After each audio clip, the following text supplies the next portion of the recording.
Hi, my name is Mike. I'm putting together this small videos because I want to let you know about this bass. It is called the Ibanez Ashula. Apparently Ibanez only made 190 of them, and I think they shipped a small portion of them to the States. And then all of a sudden they quit making them. It's a really nice bass. It's a hybrid bass. Okay, so what it is the way it's designed is the neck is from the D and the G is fretless. Okay, so from D and G, from the small registers all the way up is fretless, and then everything from the E, A, and D, or E, A, and D is fretted. Okay, so I bought the bass and thought it was really cool, and I liked it. It was beautiful bass, nice sound and everything, but I really wasn't feeling the way that the bass was strung.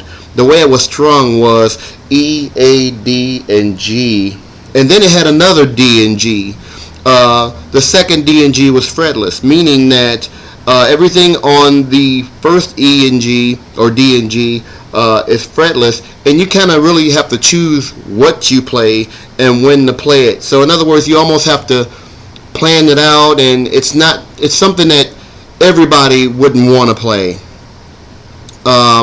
I've seen some tutorials and videos on them, and there's guys really getting down on it and doing their thing on it, and it sounds really great, but for the average jazz bass player and the average funk gospel bass player, I didn't think it was a good buy. Okay, so what I did to this one was I went on ahead and I had the whole neck fretted. So the whole entire neck now is fretted from the B string down to the C string, and then I had the nut cut. Okay, because you can't restring it because the nut is set up to do a E, A, D, and G and another D and G. So I had the nut recut to fit a B, E, A, D, G, and a C string. So now it's your typical everyday 6-string bass. Now I get people asking me all the time, why don't you just buy a 6-string bass and be done with it? Well, I like the color of this bass. I like the neck. I like the way it's designed. I like the feel, and it's light. I've been playing jazz basses all my life, and I kind of scooted over to Ibanez for the simple fact that they're lighter, they're versatile, they sound awesome, and Gerald Veasley makes them sound really good. So another thing about this bass, it has a separate control back here, which is for the sonic arch pickup. Okay, it's a volume and a tone control.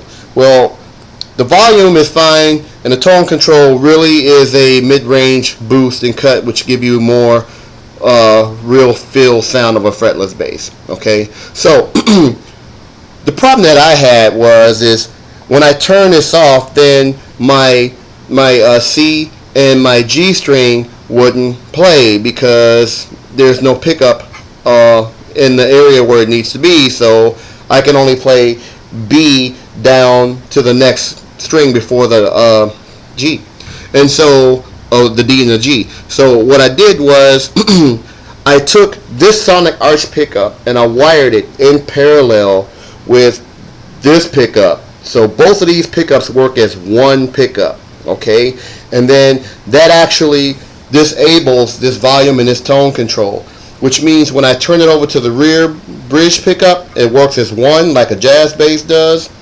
And then when I turn the balance over to the front, it works on the front pickups like a jazz bass should. Okay, now the second modification that I've done to it, or rather the third modification that I've done to it, was I added another sonic arch pickup. I routed it and I called Ibanez and I ordered another pickup, and I routed it and I wired it in parallel with this one.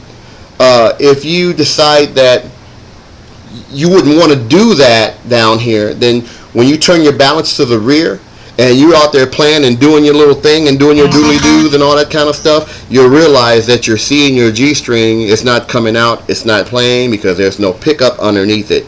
So that's why I went ahead and I routed the body and I added another pickup in parallel. So now I got that really nice fat tone on the G and the C string, as well as the rest of them on the neck bridge, or I'm sorry, on the neck pickup section. So that's my little quick ghetto video about this bass. It has a really good sound to it. It's really nice. I enjoy playing it. I've been playing bass since I was 11, and I'm damn near 50.